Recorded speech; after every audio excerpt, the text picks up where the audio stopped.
Hi again. So I'm on a roll tonight, I guess, even though I feel tired. My sinuses have been really bothering me since yesterday, the cold snap that moved through. It's been freezing here. But anyway, I wanted to record another video, this one being an organizing related video, while I'm taking the time out to do this, to make video content tonight.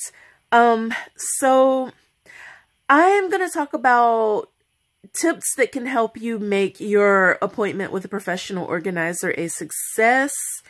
This is important because for most people, the concept of hiring someone to help them organize, is very new, and they don't quite know what to expect going into the experience. They need a little guidance in terms of, planning to make the session a success. So I'm just going to give you some tips on, things you should think about before you make your appointment, or better yet, you can discuss these with your organizer because we're all different.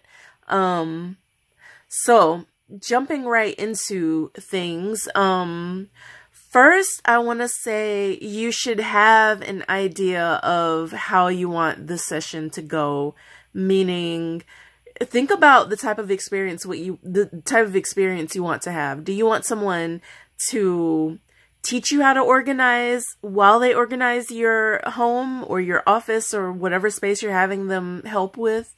Do you want to work with them? Meaning, do you want them to physically help you while you also physically organize?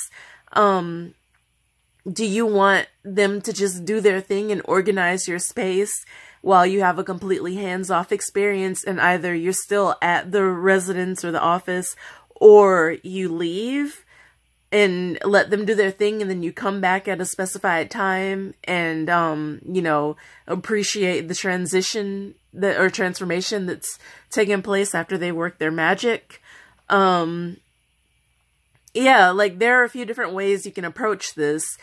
When my clients are present, I prefer to teach them, and usually they want me to kind of teach them how to maintain their spaces, especially.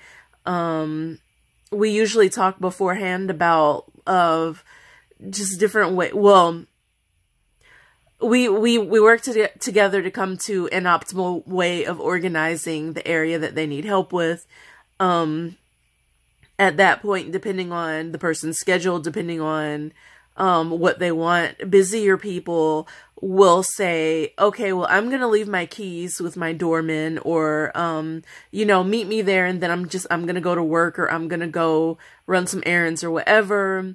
Can you organize the space and then come back and then, just explain to me what you did and give me tips on how to maintain it?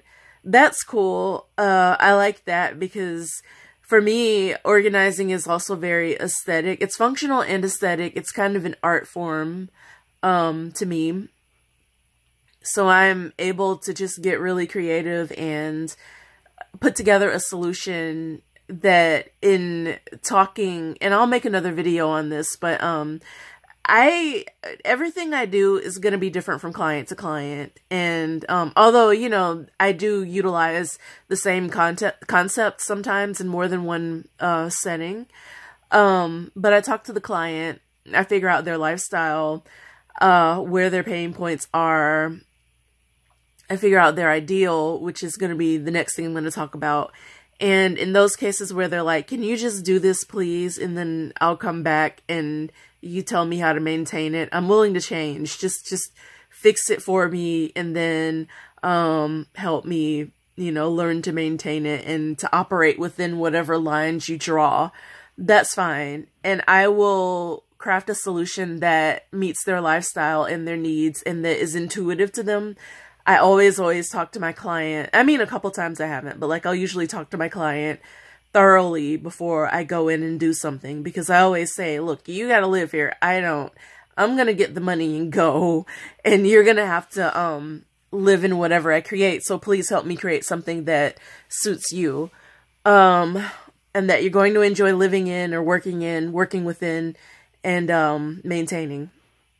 A little bit easier for you to maintain.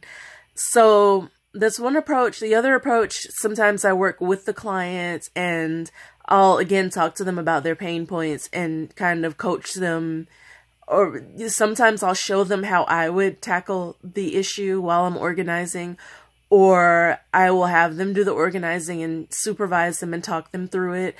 Again, there are people, like if you've seen my dominatrix video, there are people who are like, I mean, can you just like stand here while I do this? Cause I won't do it unless you're standing over me. So like, just stand here and tell me what to do. And then, I'll do it cause you're here.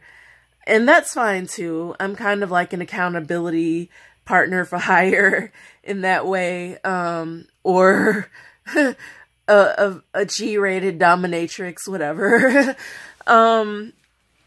But yeah, so those are just a few different ways. You should talk to your organizer about what your ideal session would entail in terms of like how you would like them to approach helping you, and whether you want it to be like, whether you want it to be completely hands off, whether you want them to be self-directed, whether you want to give them input into what you want, whether you want to work side by side with them, whatever the case may be.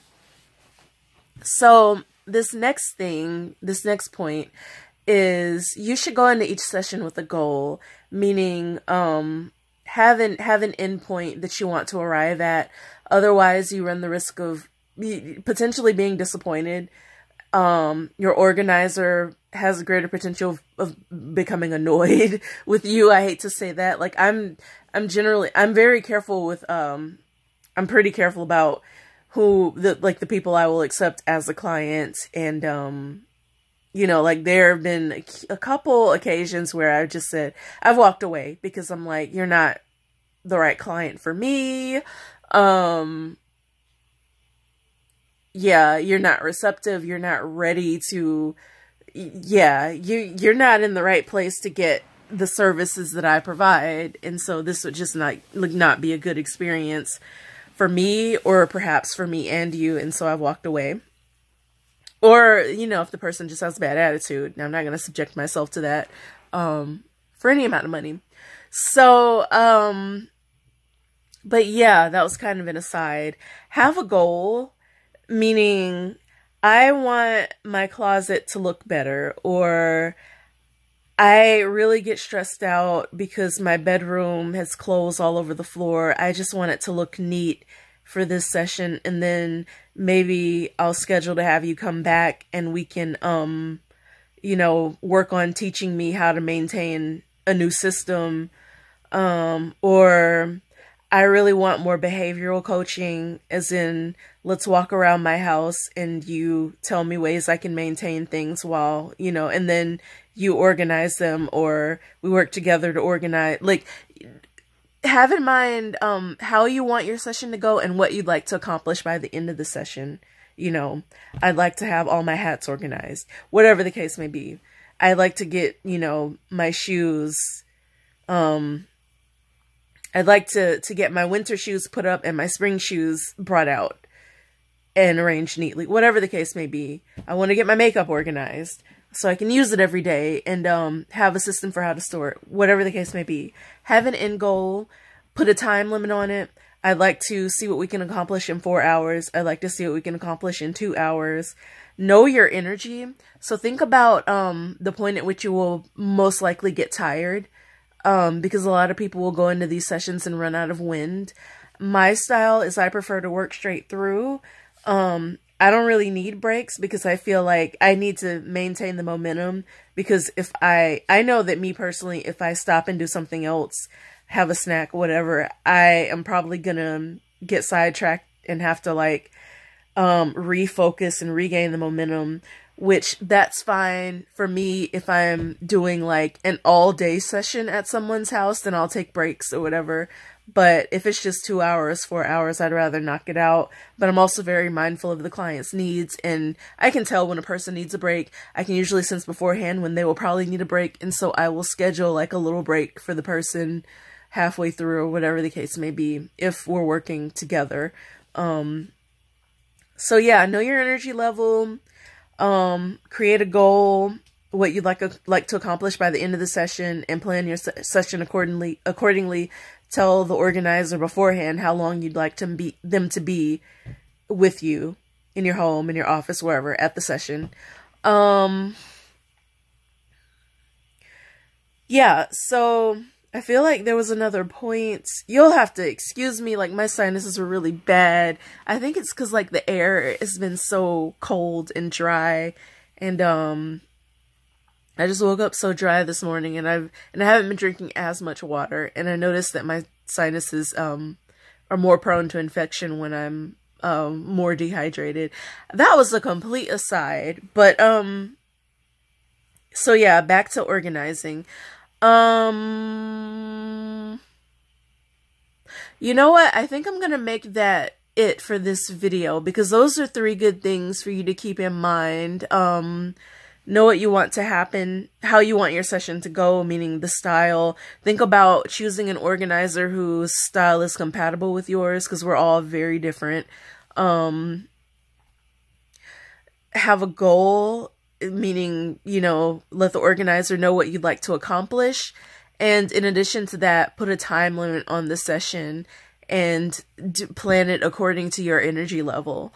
If you keep those 3 things in mind, I think you greatly improve your chances of having a satisfactory session that's productive, that makes you feel accomplished, and that won't be frustrating for your organizer.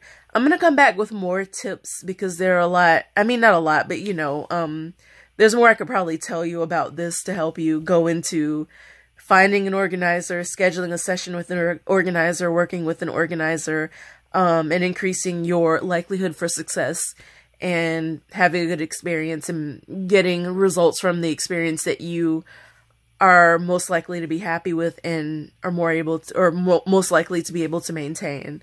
So I'll see you in the next video, and until then, happy organizing, be well, and take care. Bye now.